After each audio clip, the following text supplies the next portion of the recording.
इसी दिन समुद्र मंथन के समय क्षीर सागर से लक्ष्मी जी प्रकट हुई थीं और भगवान विष्णु को अपना पति स्वीकार किया था। कथा इस प्रकार है। एक बार भगवान शंकर के अंशभूत महर्षि दुर्वासा पृथ्वी पर विचर रहे थे।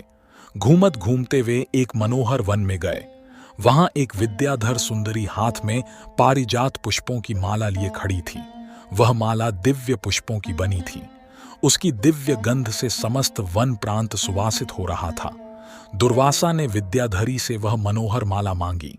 विद्याधरी ने उन्हें आदरपूर्वक प्रणाम करके वह माला दे दी। माला लेकर उन्मत्त वेशधारी मुनि ने अपने मस्तक पर डाल ली और पुनः पृथ्वी पर भ्रमण करने लगे। इसी समय मुनि को देवराज इंद्र दिखाई दिए, जो मतवाले ऐरावत पर चढ़कर आ रहे थे। उनके साथ बहुत से देवता भी थे। मुनि ने अपने मस्तक पर पड़ी माला उतारकर हाथ में ले ली। उसके ऊपर भौरे गुंजार कर रहे थे। जब देवराज समीप आए तो दुर्वासा ने पागलों की तरह वह माला उनके ऊपर फेंक दी। देवराज ने उसे ऐरावत के मस्तक पर डाल दिया। ऐरावत ने उसकी तीव्र गंध से आकर्षित हो सूंड से माला उतार ली और सूंघकर पृथ्वी पर फेंक दी। ये देख दुर्वासा क्रोध से जल उठे और देवराज इंद्र से इस प्रकार बोले, अरे ओ इंद्र, ऐश्वर्य के घमंड से तेरा हृदय दूषित हो गया है। तुझ पर जड़ता छा रही है, तभी तो मेरी दी हुई माला का तूने आदर नहीं किया है। वह माला नहीं, श्री लक्ष्मी जी का धाम थी। माला लेकर तूने प्रणाम तक नहीं किया, इसलिए तेरे अधिकार में स्थित तीनों लोकों की लक्ष्मी शीघ्र ही अदृश्य हो जाएगी। ये शाप सुनकर देवराज इंद्र घबरा गए और तुरंत ही ऐरावत से उतरकर मुनि के चरणों में पड़ गए। उन्होंने दुर्वासा को प्रसन्न करने की लाख चेष्टाएं की, किंतु महर्षि टस से मस न हुए। उल्टे इंद्र को फटकार कर वहां से चल दिए। इंद्र भी ऐरावत पर सवार हो अमरावती को लौट गए। तब से तीनों लोकों की लक्ष्मी नष्ट हो गई। इस प्रकार त्रिलोकी के श्रीहीन एवं सत्वरहित हो जाने पर दानवों ने देवताओं पर चढ़ाई कर दी। देवताओं में अब उत्साह कहां रह गया था। सबने हार मान ली। फिर सभी देवता ब्रह्मा जी की शरण में गए। ब्रह्मा जी ने उन्हें भगवान विष्णु की शरण में जाने की सलाह दी तथा सबके साथ वे स्वयं भी क्षीर सागर के उत्तर तट पर गए। वहां पहुंचकर ब्रह्मा आदि देवताओं ने बड़ी भक्ति से भगवान विष्णु का स्तवन किया। भगवान प्रसन्न होकर देवताओं के सम्मुख प्रकट हुए। उनका अनुपम तेजस्वी मंगलमय विग्रह देखकर देवताओं ने पुनः स्तवन किया। तत्पश्चात भगवान ने उन्हें क्षीर सागर को मथने की सलाह दी और कहा, इससे अमृत प्रकट होगा। उसके पान करने से तुम सब लोग अजर अमर हो जाओगे, किंतु यह कार्य है बहुत दुष्कर, अतः तुम्हें दैत्यों को भी अपना साथी बना लेना चाहिए।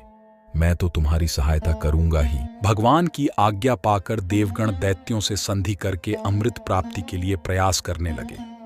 वे भांति भांति की औषधियां लाए और उन्हें क्षीर सागर में छोड़ दिया। फिर मंदराचल पर्वत को मथानी और वासुकी नागराज को नेति रस्सी बनाकर बड़े वेग से समुद्र मंथन का कार्य आरंभ किया। भगवान ने वासुकी की पूंछ की ओर देवताओं को और मुख की ओर दैत्यों को लगाया। मंथन करते समय वासुकी की निःश्वासाग्नि से झुलसकर सभी दैत्य निस्तेज हो गए और उसी निःश्वास वायु से विक्षिप्त होकर बादल वासुकी की पूंछ की ओर बरसते थे, जिससे देवताओं की शक्ति बढ़ती गई। भक्त वत्सल भगवान विष्णु स्वयं कच्छप रूप धारण कर क्षीर सागर में घूमते हुए मंदराचल के आधार बने हुए थे। वे ही एक रूप से देवताओं में और एक रूप से दैत्यों में मिलकर नागराज को खींचने में भी सहायता देते थे तथा एक अन्य विशाल रूप से, जो देवताओं और दैत्यों को दिखाई नहीं देता था, उन्होंने मंदराचल को ऊपर से दबा रखा था। इसके साथ ही वे नागराज वासुकी में भी बल का संचार करते थे और देवताओं की भी शक्ति बढ़ा रहे थे। इस प्रकार मंथन करने पर क्षीर सागर से क्रमशः कामधेनु, वारुणी देवी, कल्पवृक्ष और अप्सराएं प्रकट हुईं। इसके बाद चंद्रमा निकले, जिन्हें महादेव जी ने मस्तक पर धारण किया। फिर विष प्रकट हुआ, जिसे नागों ने चाट लिया। तदनंतर अमृत का कलश हाथ में लिए धन्वंतरी का प्रादुर्भाव हुआ। इससे देवताओं और दानवों को भी बड़ी प्रसन्नता हुई। सबके अंत में क्षीर समुद्र से भगवती लक्ष्मी देवी प्रकट हुईं। वे खिले हुए कमल के आसन पर विराजमान थीं। उनके अंगों की दिव्य कांति सब ओर प्रकाशित हो रही थी। उनके हाथ में कमल शोभा पा रहा था। उनका दर्शन कर देवता और महर्षिगण प्रसन्न हो गए। उन्होंने वैदिक श्री सूक्त का पाठ करके लक्ष्मी देवी का स्तवन करके दिव्य वस्त्राभूषण अर्पित किए। वे उन दिव्य वस्त्राभूषणों से विभूषित होकर सबके देखते देखते अपने सनातन स्वामी श्री विष्णु भगवान के वक्षस्थल में चली गई। भगवान को लक्ष्मी जी के साथ देखकर देवता प्रसन्न हो गए। दैत्यों को बड़ी निराशा हुई।